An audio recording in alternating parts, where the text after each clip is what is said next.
Hari ini 15 Oktober kita memperingati Santa Teresia dari Yesus atau Santa Teresa dari Avila.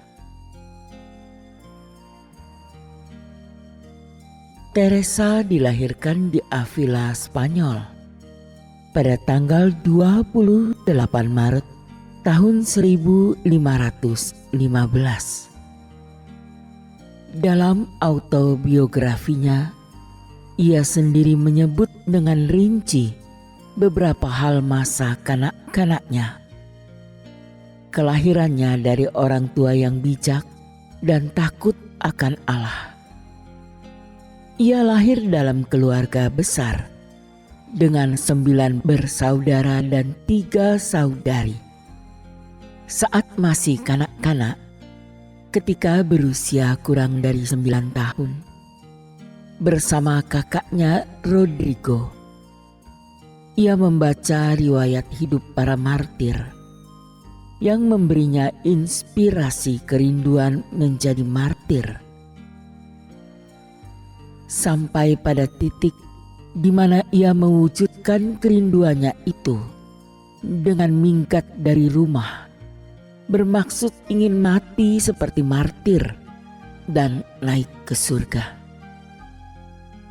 Oleh karena itu, kedua anak itu secara diam-diam berencana untuk pergi ke tanah bangsa Mor.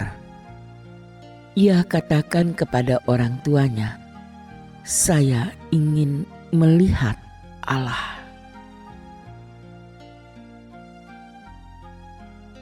Sementara mereka menapaki jalan, mereka berdoa agar mereka boleh wafat bagi Kristus. Tetapi mereka belum lagi jauh dari rumah ketika bertemu dengan paman mereka. Sang paman membawa mereka pulang ke pelukan ibu mereka yang sudah teramat cemas. Kemudian anak-anak itu bermaksud untuk menjadi pertapa di pekarangan rumah. Rencana ini pun tidak berhasil karena mereka tidak dapat mengumpulkan cukup banyak batu untuk membangun gubuk pertapaan. Santa Teresa sendirilah yang menulis kisah masa kecilnya yang menggelikan ini. Namun demikian, ketika Teresa tumbuh menjadi seorang gadis remaja, ia berubah. Ia banyak membaca buku-buku novel dan kisah-kisah roman picisan, hingga kehidupan religius sempat ia lupakan. Ia lebih banyak memikirkan cara merias serta mendandani dirinya agar tampak cantik. Tetapi setelah ia sembuh dari suatu penyakit parah, Teresia membaca sebuah buku tentang Santo Hieronymus yang hebat. Pada saat itu juga ia bertekad untuk mempersembahkan hidupnya untuk Kristus. Ia ingin menjadi seorang biarawati. Ketika ditinggal oleh ibunya pada usia 12 tahun, Teresa memohon kepada Santa Perawan Maria agar menjadi ibunya. Pengalaman sebagai anak asrama di Susteran Santo Agustinus, biara Santa Maria dari segala rahmat Avila, dan bacaan buku-buku rohani karya klasik spiritualitas Fransiskan yang mengajarkan Teresa tentang doa dan hidup batin, sehingga keinginannya semakin kuat untuk menjadi seorang biarawati. Ayahnya sangat menentang keinginannya untuk masuk biara, sehingga ketika ia sudah berusia 17 tahun, Teresa diam-diam meninggalkan rumah tanpa memberitahu siapapun. dan memasuki sebuah biara Karmel. Melihat keteguhan putrinya, ayahnya dan keluarganya pun akhirnya menyetujui pilihan hidupnya. Dan akhirnya ia bergabung dengan biara Karmel Inkarnasi itu. Sebagai seorang anggota hidup bakti, ia mengambil nama Teresa dari Yesus.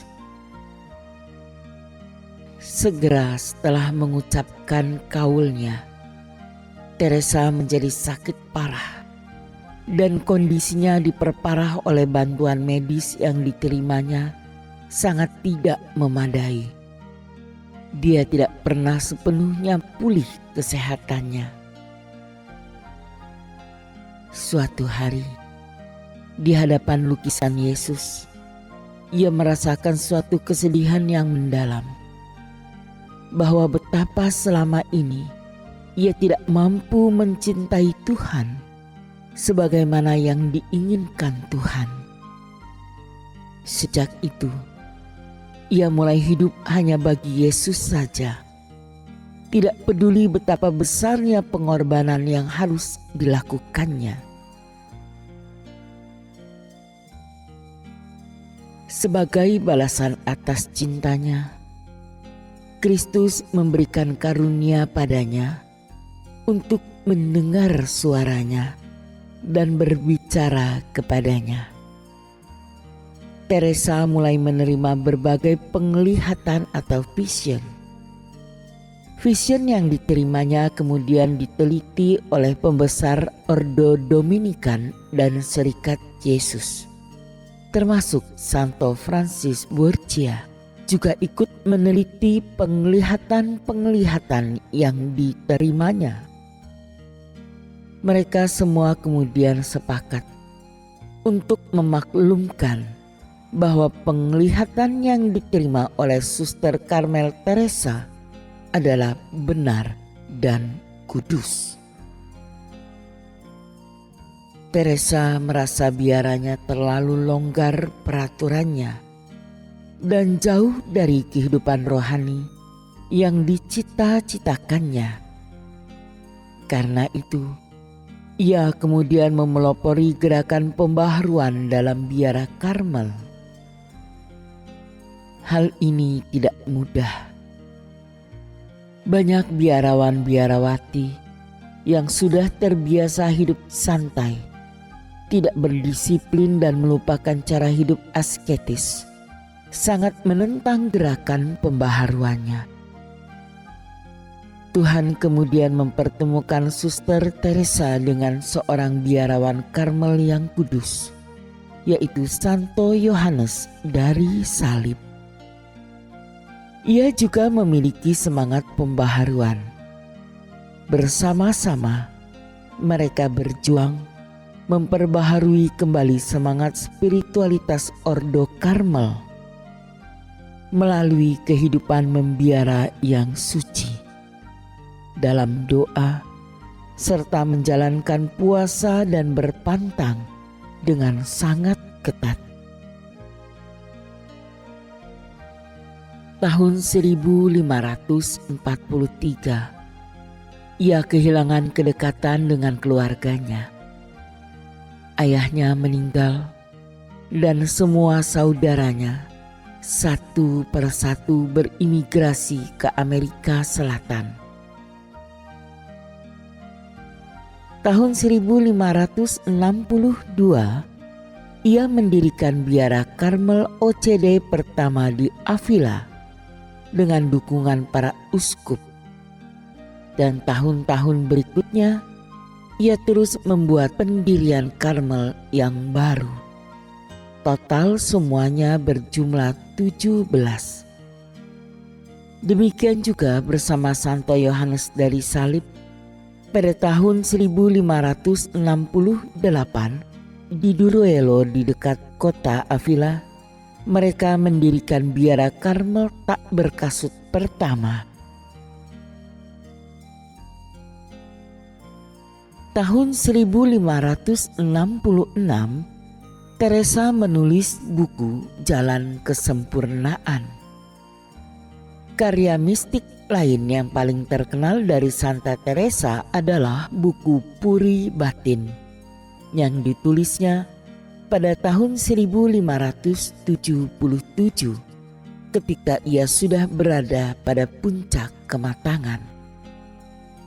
Dalam karya pendirian Karmel yang baru, Teresa menulis buku tentang pendirian.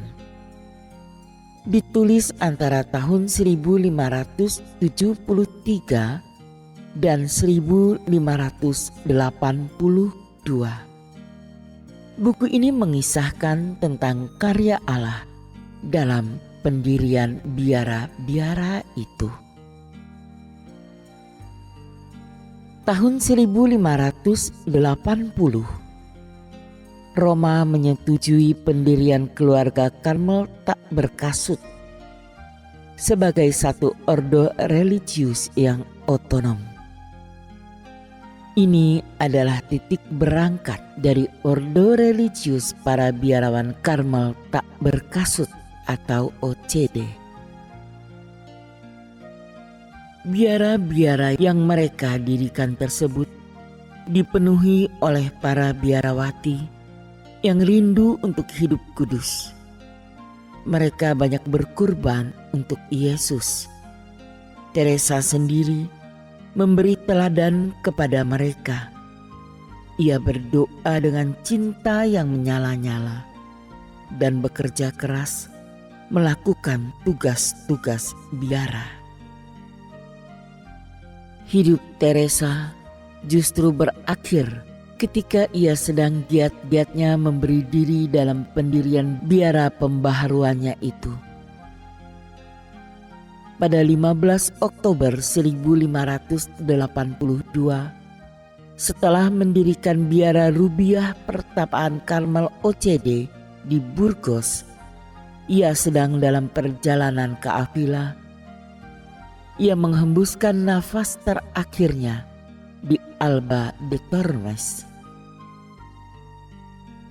Di saat-saat terakhir hidupnya, ia selalu mengulang-ulang ekspresi ini. Akhirnya, saya mati sebagai putri gereja. Dan ia sudah saatnya kekasihku. Kita saling bertemu. Suatu kehadiran yang sungguh menyatu di Spanyol, namun diserahkan untuk seluruh gereja. Santa Teresa adalah seorang pemimpin besar dan seorang yang sungguh-sungguh mengasihi Yesus serta gerejanya. Ia digelari beata pada tahun 1614 oleh Paus Paulus V. Dikanonisasi oleh Paus Gregorius XV pada tahun 1622. Ia digelari doktor gereja oleh Paus Paulus VI pada tahun 1970.